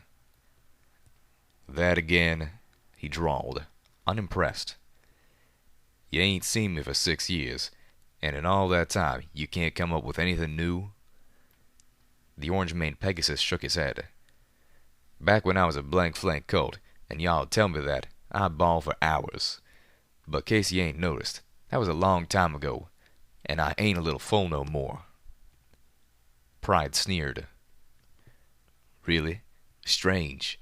I don't see no cutie mark on you, baby brother." Calamity rolled his eyes. "Yeah, and you know exactly why," he spat. The mustard-coated Enclave pony laughed, stomping a hoof on the ground. That I do." He peered into Calamity's cage, at his little brother. "And I should be thanking you. Branding that cutie mark off your flanks was my rite of passage into the Enclave." I reeled. Calamity's own brother had branded his cutie mark off. "Then again, y'all should be thanking me," Pride snarked. "Who wants a picture of a hammer on their flank anyways?" He swiveled back to Calamity. "Ow, that's got a sting, you know. Abandoning your own kind, becoming a filthy traitor, when all you had to do was wait a few more years." "My loyalty was, and always has been, to the ponies of Equestria," Calamity glared back. "Ain't my fault the Enclave's allegiance is only to itself. If they were what they pretended to be, they'd have been down here with me all the time." "Still sprouting them horse apples, little brother?" Pride jabbed. "Well, case y'all missed it, we're here now." "So, Pride," Calamity asked tiredly, "what's this all really about? 'Cause it ain't the Grand Pegasus Enclave swooping to the rescue. I ain't seen a single civilian. This is a military operation through and through." Pride nickered. "Haven't y'all been listening to the radio? There's a bastard pony named Redeye who's messing with shit that ain't his to mess with." "You mean the single..." Calamity quickly corrected himself. "Sustainable Pegasus Project." "Yep. Something he did alerted the higher-ups, and they started digging into all the shit he's been doing with one of our towers. None too bright, that Redeye. Left us all sorts of clues as to what he's been digging in." I frowned. Careless wasn't Redeye's nature. On the other hoof, if the Enclave could override DJ Pony's signal from the MAS EBS, they could very well possibly be able to access things Redeye reasonably expected to be secure. Or, Redeye could be setting them up somehow. From what I saw in Friendship City, the Enclave was sowing the seeds of their own destruction just being here. And that was before taking into account what my friends and I were going to do to them. And what's that got to do with blasting the royal city off the side of the mountain? Calamity questioned. Why don't you all just fly over and kill him then? What's Operation Cauterize? Pride pulled up short. Where'd you hear that? Oh, I have my sources, Calamity said cryptically, holding a hoof to his breast. Pride glared at my friend for a good spell before finally saying, Don't do the Enclave no good to just kill the bastard. Even if we take him down, some ponies might step up into his footprints and try to finish what he started. So, what? They had to take out Redeye and Stern? To protect the Enclave and the Pegasi race, we gotta take out Redeye, all those you might have told, and any pony else you might know about the Sustainable Pegasus Project, Pride said firmly. And then we get rid of the last Earthside hubs of the damn Ministry of Awesome so no pony can ever stumble across what Redeye did. Goddesses. That was why they were after Radar. He'd been in the MAW. There would be Enclave troops hunting us down for that same reason. The gears in my mind started churning. Homage was a target too. Who else? The little pony in my head started piecing together a picture that filled me with dread. The Enclave had tried to wipe Friendship City off of the map. Tends not to leave loose ends, the voice I now recognized as Commander Thundershear had said. He didn't want to just murder Radar. He might have told other members of the science team. And they might have told friends or family. In Thundershear's mind, the whole city was infected, and they all had to perish. How many degrees of separation before the Enclave wouldn't consider some pony a threat? How far were they planning to go? Y'all are talking about mass murder, Calamity breathed. There ain't no way the Enclave thinks they can be Equestria's savior after this. His eyes narrowed, his gaze sharper than a dagger. But then, they don't ever plan on rejoining Equestria, do they? Pride gave Calamity a pitying look. So what's the plan then? Calamity stomped. Civilians gotta see something's up. The Enclave planned to write this off as some big scout mission. Oh, we thought that maybe it was time for us to descend, but after a prolonged exploration we realized that just ain't feasible. Best we just wait another 200 years. Yeah, something like that, Pride said dismissively.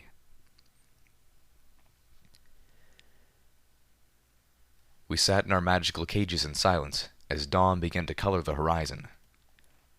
I was supremely tired, but none of us actually felt like sleeping. Calamity had apologized again, several times in fact, until I had nearly shouted at him that it was okay. I'd spent the last 2 hours contemplating how I could levitate the weapons I could get my magic on and use them to wipe out the camp. Right now, while most of it was asleep, I figured I had a good chance of pulling it off. But then, we'd still be stuck in these cages. I wiped the sweat from my forehead, trembling slightly. My EFS was warning me that my radiation exposure had reached critical levels. I had to try something, but it would have to be something that worked. I wouldn't survive in here long enough to get another chance. Ditsy was huddled in the far corner of the cage, keeping away from me as best she could. But in this small space, it didn't really matter. Calamity was laying down in his cage, looking absolutely morose. I'm sure Pride is wrong, I told my friend through the shields between us. About your father, I mean. He wouldn't have named you after the death of your mother. Calamity's muzzle gave a wry smile. I could never bring myself to ask, but know my father he probably did. Luna's mercy. That was horrible. I'm sorry, Calamity, but I kinda hate your father right now. Calamity smiled, sitting up. That's okay, little Pip. He'd be happy to hear it. I winced. Every pony hates my father. That's his job. Most loathed bastard in the Enclave. Your father is the Enclave too? I breathed, my mind suddenly conjuring up images of Calamity's father as a member of the Enclave High Council. possibly even the stallion behind Operation Cauterize. Goddesses, don't put Calamity through that. It's not fair. Yep, Calamity said, a grim little smile playing over his face. Drill sergeant at Navarro. He stood up, raising his wings and dropping his voice mockingly. A hammer? Your cutie mark is a fucking hammer? That'd better be to hammer down your enemies, boy, or you're the sorriest excuse for a son that I ever did see. Wow. Calamity sat back down, chuckling a little despite himself. Yep, that's my dad. He shook his mane, looking at me. Any surprise all four of his bucks end up in the Enclave? Suddenly, my mother felt like a blessing.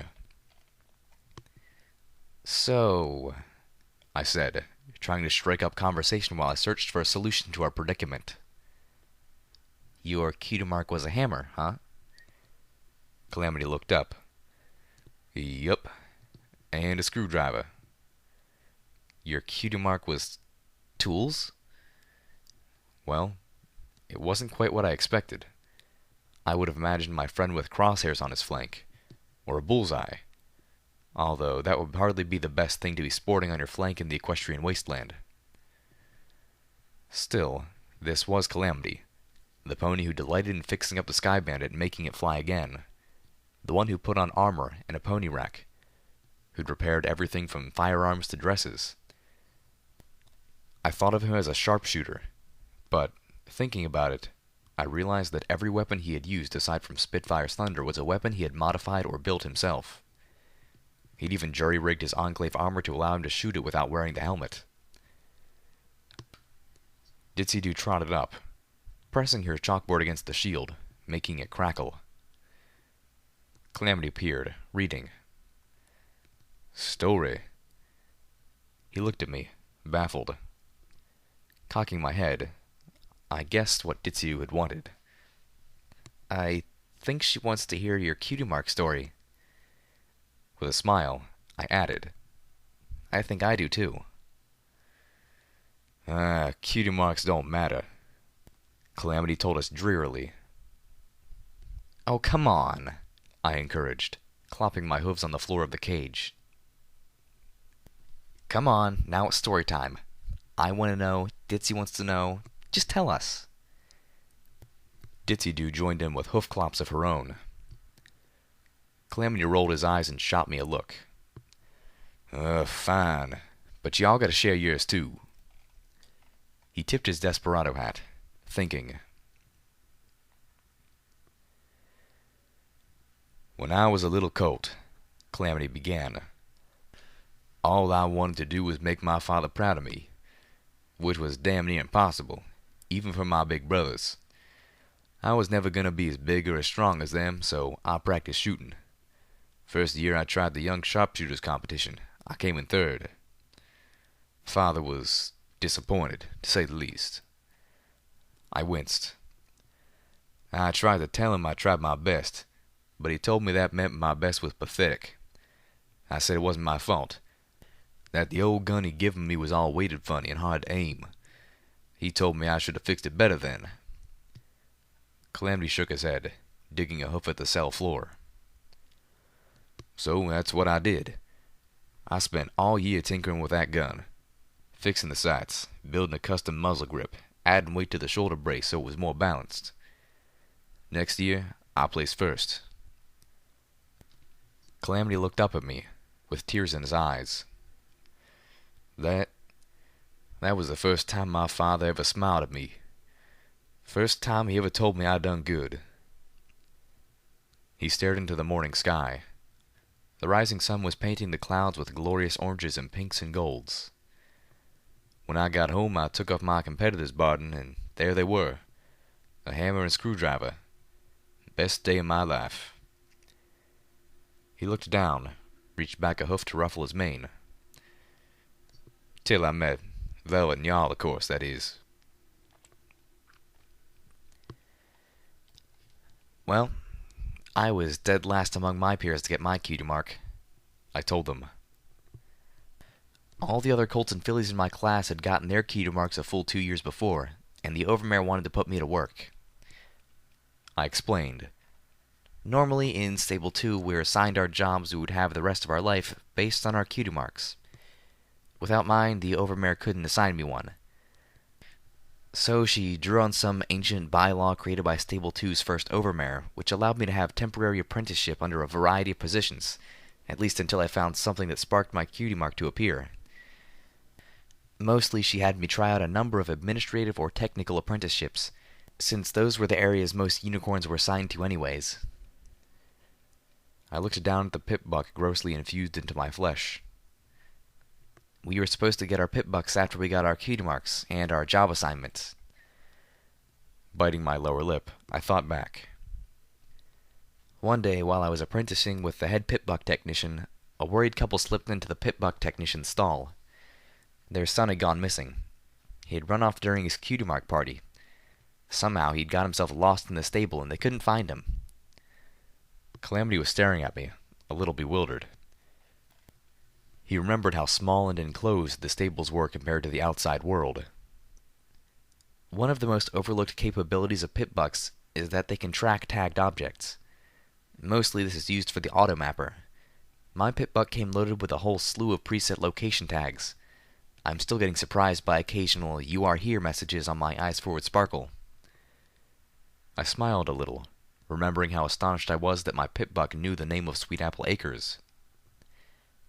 Every pip buck has a tag, which would allow any pony with that tag code and another pip buck to locate them. My mentor was asleep, which wasn't that uncommon for him. So I hacked into his terminal and downloaded the tag code for the colt's new pip buck into one of the ones I had been working on. I took the tools that allowed me to unlock it and put the pip buck on, bringing up an eyes forward sparkle for the first time. Keying the EFS compass to the colt's tag, I slipped through the stable until I found him. The colt had managed to get himself locked in the maintenance shed for the apple orchard. It was after hours, and no pony had been around to hear his banging and yelling. I didn't want to get the colt in trouble, so instead of fetching one of the gardener ponies, I picked the lock and got him out myself. I gave a weak grin. Of course, he went and told every pony how I had rescued him, and so I got in trouble for appropriating the pip buck and picking the lock. But at least my mentor covered for me about the hacking. And the overmare wasn't going to press the issue, seeing as how my new cutie mark dictated that I would be with him for a very long time. Smiling softly at the memory, I concluded. It was the first time I'd ever felt like I'd done something useful. Something really good. I don't think either of us have been expecting Ditsy to join in the storytelling. Hell, we couldn't even tell what the ghoul's cutie mark had been. So both Calamity and I were surprised when the glowing Pegasus dropped her chalkboard at my hooves and prodded me to read. And then prodded me harder, reminding me to read aloud so Calamity could hear. It took a great many pauses while Ditsy wiped the chalkboard clean and wrote a few more words before a simple story was told. Uncle owned a moving wagon company. Uncle let me help. He didn't let me do much carrying, said I was clumsy. But he let me ride around in the wagon and called me his little mascot. I liked it. It was fun to help ponies move into a new home. I liked seeing them happy, especially families.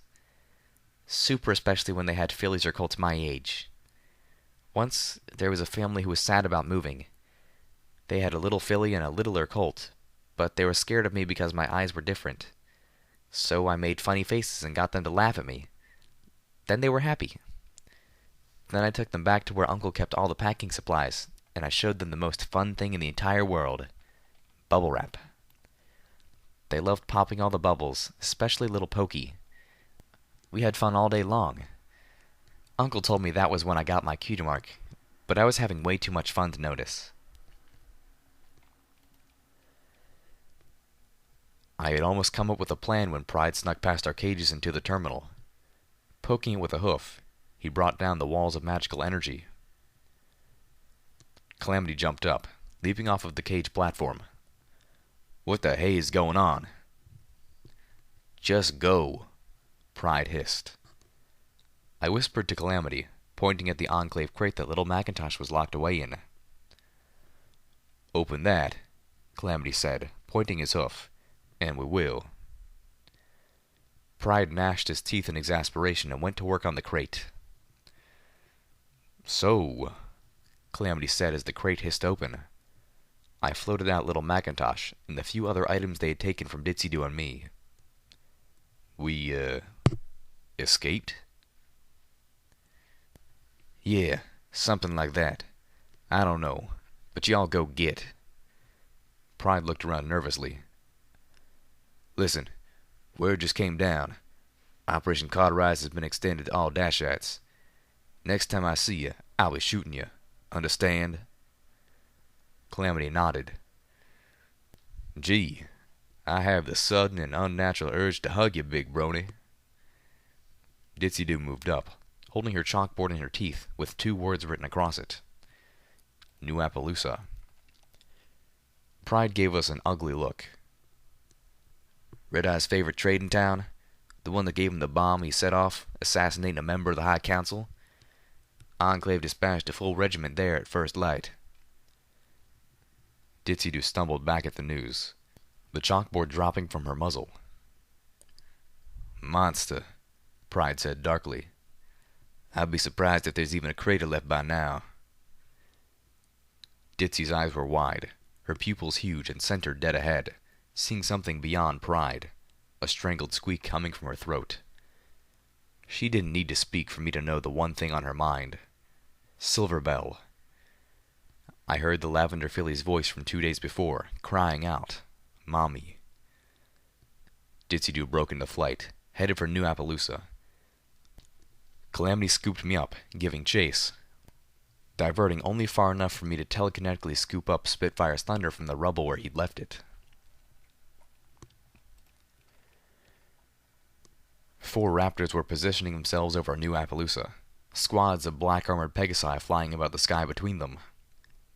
The town was still standing, but we could see Enclave soldiers swooping to strike down ponies who were trying to flee the walls. Ditsy pulled up, hovering in the air, a look of dismay etched on her face. Calamity bristled, his eyes narrowing in anger as a Pegasus dove down at a running mare, opening up with a rapid-fire burst of light that turned the fleeing pony into glowing blue dust. "Damn it, little Pip, we gotta stop this." He was near the breaking point. I could hear it in his voice. Before we could react, Ditsy zoomed forward again, flying right into the heart of the Enclave forces. The Pegasi whipped about as the glowing one shot past them. They started chasing her, but quickly stopped shooting after their first blasts missed and hit one of the Raptors. Calamity set me down and started off after her, but I grabbed him by the tail with my teeth. Whoa, Calamity, stop. That's suicide." I knew we were about to lose Ditsy and probably Zenith and Silverbell. I was damned if I was going to lose Calamity too. "We need a plan, Calamity. Don't just rush in blindly." Ditsy had stopped in the center of the Enclave forces. They had her surrounded, but they couldn't risk shooting her without hitting their own. Several armored Pegasi moved in, their tails curling to strike as soon as they got within range. Whoosh! A burst of light and radiation from the glowing Pegasus sent the encroaching Enclave Pegasi reeling as Ditsy shot almost straight up into the air, beating her nearly featherless wings as fast and as hard as she could. The Enclave Pegasi gave chase. They started to fire again, but Ditsy repeatedly blasted out radiation, each time blinding her pursuers as it shot her up higher and higher. 2 of the Raptors swiveled their topside cannons around, scorching the air with magical death. But the huge weapons were far too inaccurate to hit their quickly ascending target. After a half-dozen missed shots, they left the escaping ghoul to the black-armored soldiers chasing after her. The glow of Ditsy illuminated a dark patch of storm clouds as she disappeared into them. Then, the glow faded, and she was gone.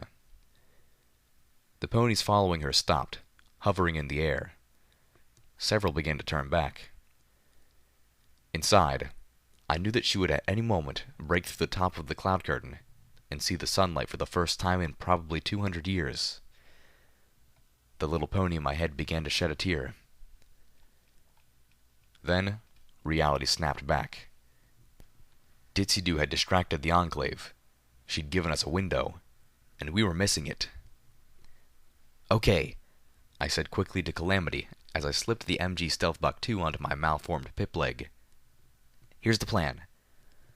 "Whoa," Calamity said, looking up.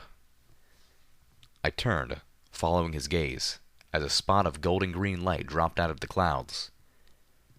I knew what it was, but I still lifted my binoculars to be sure. The first drops of the promised storm began to fall. Ditsy had broken back through the cloud curtain, shooting past the top tier of hovering Enclave soldiers before they could react. The ones who had started back down turned and sped in to catch her. Whoosh! The pulse of radioactive light sent the black-armored Pegasi spinning out of control as she shot ahead like a rocket. The other Pegasi were reacting now, chasing after her, firing beams of multicolored light. Most missed. I gasped as some did not. Whoosh! Ditsy jolted ahead, moving even faster. She was aiming right for the center space between the Enclave's Raptors. The Raptors were in position now. Their belly cannons were taking aim at New Appaloosa below, preparing to cleanse the town off the face of Equestria. My plan was forgotten as quickly as I had formed it. All I could do was watch. Whoosh! Ditsy was beyond the reach of her pursuers now, but not, it appeared, beyond the reach of their weapons. One of the Enclave ponies fired twin missiles at the ghoul Pegasus as she streaked by, seeming nothing more than a glowing blow. The missiles spun, magically locking onto her. They spiraled around each other, leaving a double helix of smoke in their wake as they chased her. Whoosh! The missiles were undeterred and gaining speed, closing the distance as Ditsy beat her wings, arrowing down at the Enclave about to destroy her town and kill her daughter.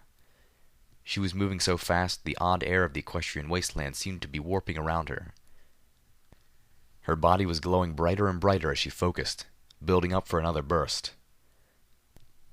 The sickly light pouring off of her body was rippling in the air, shearing off of her in washes of unearthly diseased colors. The missiles seemed to reach her at the same time she reached the Raptors. Ditsy exploded.